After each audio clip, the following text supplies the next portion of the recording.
नाजरीन अस्सलाम वालेकुम, मैं हूं मज़हर खान और आप देख रहे हैं मिल्लत टाइम। बिहार में एक बार फिर बाढ़ की तबाही देखने को मिल रही है। कोसी कमला से लेकर बागमती विकराल हो चुकी है और बाढ़ से हाहाकार मच गया है। नेपाल में लगातार हो रही बारिश से बिहार वालों की मुसीबत बढ़ गई है। कोसी कोहराम मचा रही है तो गंगा, गंडक और कमला कहर बरपा रही है। बिहार के कई जिले बाढ़ में डूब चुके हैं। लोग मदद की गुहार लगा रहे हैं।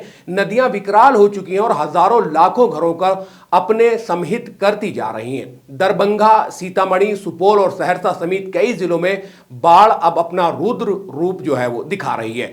नेपाल से कोसी नदी में रिकॉर्ड पानी छोड़ा गया है।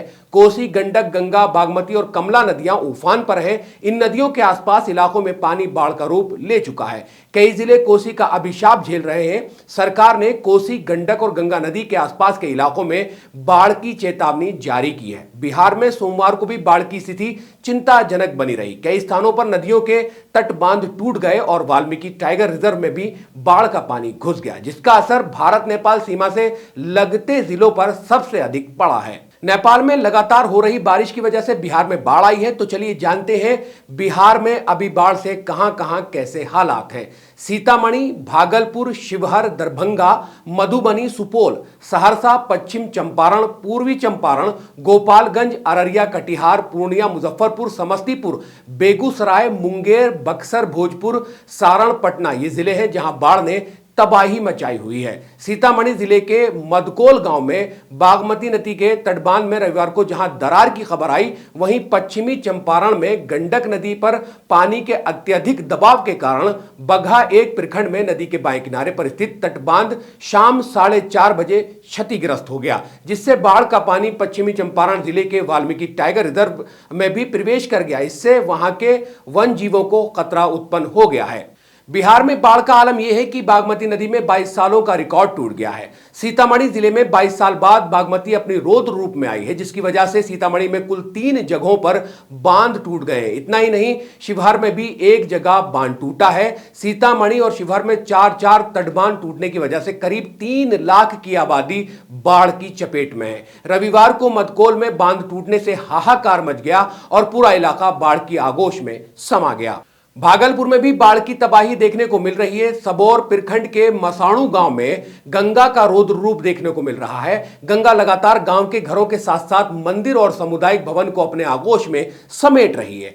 अभी तक 3 दर्जन से अधिक घर गंगा में समा चुके हैं। इसके बाद अब कुछ ही घर गांव में बच गए हैं, जिन्हें भी लोग तोड़कर ईंट बचाने का प्रयास कर रहे हैं। अब यहां के लोगों का कहना है कि उन लोगों को ऐसा लग रहा है कि वे इस देश के हैं ही नहीं। इस पर भी उन्हें अब शंका हो रही है, क्योंकि जो मदद मिलनी चाहिए वे मदद नहीं मिली और ना ही कोई राजनेता ही देखने आया। लोगों का कहना है कि अब सरकार चाहे तो उन्हें कहीं और जमीन देकर बसा दे। मुआवजे की जरूरत उन्हें नहीं, उनके घर को एक बार फिर से बसा दिया जाए ताकि वे एक बार फिर से अपना आशियाना बसा सकें। लगातार हो रहे कटाव से गांव में दहशत है। वहीं कई ऐसे लोग हैं जिन्होंने दूसरे प्रदेशों में मजदूरी करके एक एक पैसा जोड़कर यहां घर बनाए हैं, लेकिन आज वो घर उनके आंखों के सामने ही खत्म हो गए हैं। अब लोगों को अपने भविष्य की चिंता है और सरकार से बस यही मांग कर रहे हैं कि उनके घरों को एक बार फिर से कहीं बसा दिया जाए, जिससे उनके और उनके बच्चों को घर मिल सके और वे आराम से रह सकें। इस पूरे सिनेरियो के बीच मीम पार्टी के विधायक दल के नेता अख्तरुल ईमान ने सदन में धरना दे दिया था। उन्होंने 2 पुलों के प्रस्ताव को लेकर और सीमांचल और पूर्वी सीमांचल के लोगों की जो परेशानी है उसको देखते हुए जो एक प्रस्ताव रखा था उसको मंजूरी मिल गई है। जो 2 पुल बनने थे और उन्होंने आश्वासन दिया था, जो वो गए होंगे उन्होंने उनसे वादा किया था, उसको लेकर उन्होंने बात की थी। तो कहीं ना कहीं उसका प्रस्ताव जो है वो भी पास हुआ है। क्या कुछ अख्तरुल ईमान साहब अपनी इस वीडियो में बता रहे हैं पूरे सिनेरियो के बारे में, आइए उनकी ये वीडियो देख लीजिए। सम्मानित वोटरों को यह पैगाम देना चाहता हूँ कि आपने जो मुझ पर जिम्मेदारी दी थी कि खाड़ी रसेली पुल का निर्माण हो जाना है, 2013-14 में जो काम शुरू हुआ था और आपका लटकता हुआ पुल था, जिसके लिए मैंने बार बार की लड़ाई लड़ी, सदन से बाहर भी मुझको कोर्ट मार्शल कराया गया, लेकिन अल्हम्दुलिल्लाह मुझे पूरा यकीन ही नहीं, पुख्ता एतमाद है कि मेहनतें कभी रायगा नहीं जाती। आज से लगभग 2 महीना पहले मुझे चिट्ठी मिली थी और उसकी स्वीकृति के काम को आगे बढ़ाने की।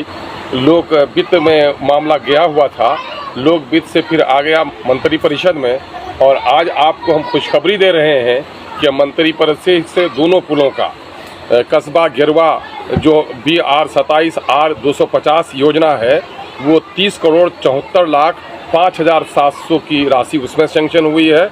और खाड़ी जो ब्रिज है BR128 वो 35,54,29,200 रुपये से मंत्रिमंडल ने उसकी स्वीकृति प्रदान कर दी है। मैं सरकार के तमाम तर जिम्मेदारों को इस पर मुबारकबाद देता हूं और सबसे ज़्यादा मुबारकबाद देता हूं मैं अमोर वैसा की उस आवाम का जिसने मुझे अपनी खिदमत का मौका दिया और मुझे अल्लाह तबारक तआला ने वहाँ की खिदमत करने की तौफीक बख्शी।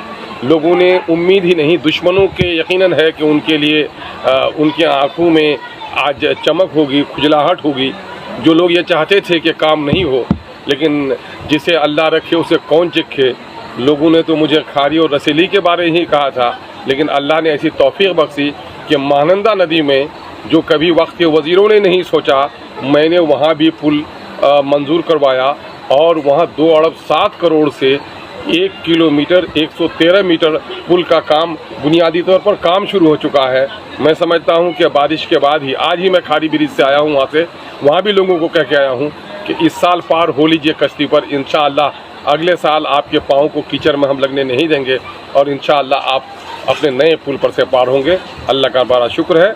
मैं वहाँ के आवाम का शुक्रिया अदा करता हूँ और हुकूमत वक्त ने हमारी फरियाद पर मंजूरी दी है, मैं उसका भी शुक्रिया अदा करता हूँ। तो कुल मिलाकर जब इस तरह की बाढ़ आती है तो भारी तबाही होती है, जिससे लोगों के घर और आशियाने उजड़ जाते हैं। लोगों को जो है वो मदद की बहुत सख्त जरूरत होती है। बिहार में पप्पू यादव को हमने देखा है सोशल मीडिया के माध्यम से कि वो लोगों की बहुत ज्यादा मदद करते हुए दिखाई देते हैं। वो अपनी बुलेट पर बैठकर लोगों का हालचाल जानने के लिए वहां लोकेशन पे पहुंचे और उन्होंने बहुत लोगों की मदद की है। तो इस तरह के जो नेता हैं उनको कहीं ना कहीं ऐसे लोगों की मदद करने के लिए आगे आने की जरूरत है, क्योंकि ये नेपाल में जिस तरह से लगातार बारिश हो रही है और ये जो पानी छोड़ा गया है जिससे बिहार क्षतिग्रस्त हो गया, बिहार के 13 जिले लगभग जो है इसकी चपेट में आ गए और वहां का जो आलम है पानी की वजह से, बाढ़ की वजह से है, बहुत बुरा हो गया है। तो बिहार की बाढ़ को लेकर एक छोटी सी वीडियो थी। अगर आपको पसंद आई है तो जो लोग बिहार में जहां जहां से हैं और जिस तरह भी वहां के हालात हैं, कमेंट सेक्शन में आप अपनी कमेंट जरूर करिए और हमें बताइए कि बिहार में किस तरह के हालात अभी बने हुए हैं। अगर आपको वीडियो पसंद आई तो वीडियो को लाइक कर दें, वीडियो को शेयर कर दें और तमाम सोशल मीडिया प्लेटफॉर्म पर मिल्लत टाइम्स को फॉलो और सब्सक्राइब कर लें। इस वीडियो में सिर्फ इतना ही। इंशाल्लाह फिर मुलाकात होगी।